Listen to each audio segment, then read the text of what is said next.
Assalamu alaikum wa rahmatullahi wa barakatuh, chers frères et chères sœurs en islam. Dans notre quête d'un cœur pur et d'une vie guidée par la lumière d'Allah, il est essentiel de reconnaître les pièges de l'envie et de la tromperie. Ces deux fléaux, bien que souvent invisibles, peuvent semer le chaos dans nos relations et éroder notre foi. Aujourd'hui, plongeons dans les enseignements de l'islam pour apprendre à identifier ces traits et à s'en protéger. Avant de commencer cette vidéo, n'oubliez pas de liker cette vidéo, car cela nous donne beaucoup de force pour continuer à partager de contenus bénéfiques. Et je vous invite à vous abonner à notre chaîne et d'activer la cloche de notification pour rester informé de nos prochaines publications sur la foi islamique. Merci et bonne vidéo. 1. Déceler la fausse parole. Il y a dans les mots un pouvoir immense, celui de bâtir ou de détruire. Mais lorsque ce pouvoir est corrompu par le mensonge, il devient un outil qui sape la confiance et ternit l'âme de celui qui en abuse. Dans nos interactions quotidiennes, il est parfois difficile de distinguer la vérité de l'artifice. Les discours inconsistants et les promesses séduisantes peuvent nous égarer, mais l'islam, par sa sagesse divine, nous offre un guide clair pour naviguer dans ces eaux troubles. Ainsi, dans le Coran, il est dit « Ô croyants, si un pervers vous apporte une nouvelle, vérifiez-la, de peur que vous ne fassiez du tort à des gens par ignorance, et que vous ne regrettiez ensuite ce que vous avez fait. » Al-Hujurat 6. Ce verset met en lumière une réalité universelle. Les mots non vérifiés peuvent causer un tort irréparable.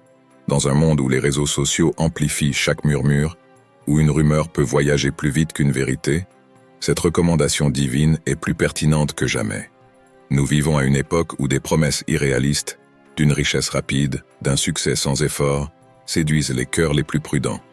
Pourtant, le prophète Muhammad, paix et salut sur lui, nous a mis en garde contre les flatteries excessives et les paroles sans fondement, rappelant que la sincérité dans nos paroles est une clé pour gagner l'approbation d'Allah. Mais comment appliquer cette sagesse dans nos vies? Tout d'abord, adoptons une posture d'écoute critique. Si une histoire semble trop belle pour être vraie, ou si des récits manquent de cohérence, prenons le temps de les examiner. Posez des questions. Ces mots sont-ils appuyés par des actions? Cette personne montre-t-elle de la constance dans ce qu'elle affirme? Ensuite, développons la pratique de la vérification. Consultez des sources fiables, demandez conseil à des personnes de confiance et prenez un moment de réflexion avant de réagir ou de partager des informations. C'est dans cette quête de vérité que nous affirmons notre foi et notre intégrité. Enfin, fortifions-nous spirituellement par la prière. Invoquez Allah avec cette demande. Ô Allah, accorde-moi la clairvoyance pour distinguer le vrai du faux. En nous appuyant sur la guidance divine, nous protégeons nos cœurs des pièges du mensonge et nous bâtissons des relations fondées sur la sincérité et la vérité. 2. Reconnaître et surmonter l'envie. L'envie, cet élan sournois qui naît au fond du cœur, est une flamme dévorante. Le prophète Muhammad, paix et salut sur lui, a décrit cette émotion avec des mots percutants. L'envie consume les bonnes actions comme le feu consume le bois. Elle agit en silence, se manifestant par des regards critiques, des paroles empoisonnées ou une satisfaction secrète face au malheur d'autrui. Dans nos vies, nous avons tous croisé ces moments où la réussite d'un proche, au lieu de nous inspirer, provoque une pointe de malaise. Ces instants révèlent la nature insidieuse de l'envie, un poison qui n'affecte pas seulement les autres, mais érode aussi notre propre bien-être spirituel. Dans le Coran, il est conseillé, dit « Je cherche refuge auprès du Seigneur de l'aube, contre le mal de l'envieux quand il envie. » Surah Al-Falaq 113, 1-5. Cette sourate agit comme une barrière spirituelle, un rappel que seul Allah peut nous protéger de cette énergie négative. Pour surmonter l'envie, la première étape est de reconnaître son existence en soi ou autour de nous. Lorsque nous sentons cette émotion naître, tournons nos cœurs vers la gratitude. Prenez un moment pour énumérer vos propres bénédictions, en murmurant « Alhamdulillah, louange à Allah, pour ce que vous avez et ce que vous êtes ». L'envie perd de son pouvoir lorsque nous nous concentrons sur nos richesses, qu'elles soient matérielles ou spirituelles. Ensuite, adoptons une attitude d'humilité. Partager vos réussites sans arrogance peut transformer l'envie des autres en admiration respectueuse. De même, lorsqu'un ami ou un collègue atteint un objectif, pratiquez la sincérité en célébrant leur succès. Dites-leur « Qu'Allah bénisse ton effort et t'accorde davantage ». Ces mots, porteurs de baraka, cultivent une atmosphère de bienveillance. Enfin, engageons-nous dans des pratiques spirituelles qui purifient le cœur. Multipliez les actes de charité, car le don apaise l'âme et neutralise les effets de l'envie. Invitez Allah dans votre lutte intérieure en récitant « Ô Allah, purifie mon cœur de tout mal et comble-moi de satisfaction ». C'est par cette alchimie spirituelle que l'envie, au lieu de détruire, peut être transformée en un feu de motivation qui éclaire notre chemin vers Allah. 3. La constance comme reflet de la foi. La constance est un pilier invisible qui soutient l'édifice de notre foi. Elle n'a pas besoin d'être grandiose ou éclatante pour briller. Un cœur sincère se distingue par sa capacité à maintenir des paroles et des actions alignées, jour après jour, même dans les petites choses. Le prophète Muhammad, paix et salut sur lui, a magnifiquement résumé cette idée. Les actes les plus aimés d'Allah sont ceux accomplis avec régularité, même s'ils sont peu nombreux. Dans un monde où l'instantanéité dicte souvent nos choix, la constance est un acte de résistance. Elle demande de la patience, de l'effort et un cœur attaché à Allah. Prenez un moment pour réfléchir. Vos actions quotidiennes reflètent-elles votre foi? Vos engagements, même modestes, sont-ils réalisés avec persévérance? Le Coran nous rappelle subtilement l'importance de cette qualité et adonne-toi à la prière. Certes, la prière préserve de la turpitude et du blâmable. Al-Ankabut 29:45. La régularité dans la prière, au-delà de l'acte lui-même, façonne notre âme et renforce notre lien avec le divin. Pour cultiver cette constance, commencez par des actes simples mais significatifs. Par exemple, établissez une routine pour lire quelques versets du Coran chaque jour ou consacrez un instant à l'aube pour remercier Allah pour ses bienfaits. Même un sourire sincère, renouvelé quotidiennement, peut être une adoration si l'intention est pure. La constance dans nos relations est tout aussi importante. Être présent pour un ami, respecter nos promesses ou pardonner régulièrement à ceux qui nous entourent témoigne d'un caractère enraciné dans la foi. Rappelons-nous que chaque effort régulier, aussi minime soit-il, est vu et aimé par Allah. Cependant, cette quête de stabilité demande de l'aide spirituelle. Une simple prière telle que « Ô Allah, accorde-moi la constance dans mes actes et la sincérité dans mes intentions » peut être un soutien puissant.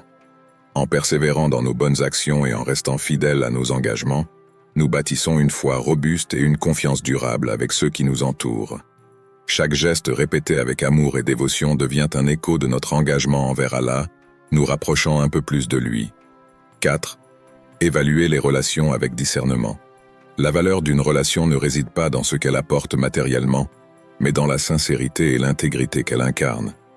En islam, le véritable caractère d'une personne se révèle dans sa bienveillance envers ceux qui ne peuvent rien lui offrir en retour.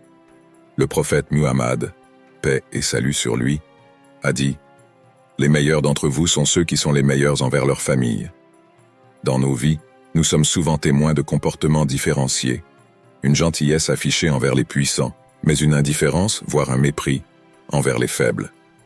Pourtant, l'islam nous enseigne un respect universel, transcendé par les liens sociaux ou les positions hiérarchiques. Le Coran avertit clairement « Ne médisez pas les uns des autres. L'un de vous aimerait-il manger la chair de son frère mort?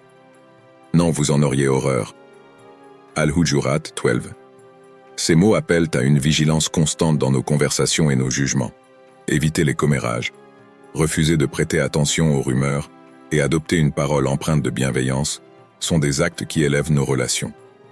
Pour évaluer les relations qui nous entourent, il est essentiel d'observer. Comment cette personne traite-t-elle ceux qui n'ont aucun pouvoir sur elle? Dans les interactions quotidiennes, le respect offert aux plus modestes, aux enfants, ou même aux étrangers, révèle un cœur noble et pur. Par ailleurs, les relations solides se fondent sur une communication honnête et une loyauté mutuelle. Prenez le temps de poser ces questions. Cette personne est-elle constante dans son comportement? Se réjouit-elle sincèrement de mes succès ou ses félicitations sont-elles teintées de jalousie? Pour renforcer notre cercle social, recherchons des compagnons qui nous rapprochent d'Allah. Le prophète Muhammad, paix et salut sur lui, a comparé un bon ami à un vendeur de parfums. Même si vous ne l'achetez pas, sa compagnie vous laisse un parfum agréable.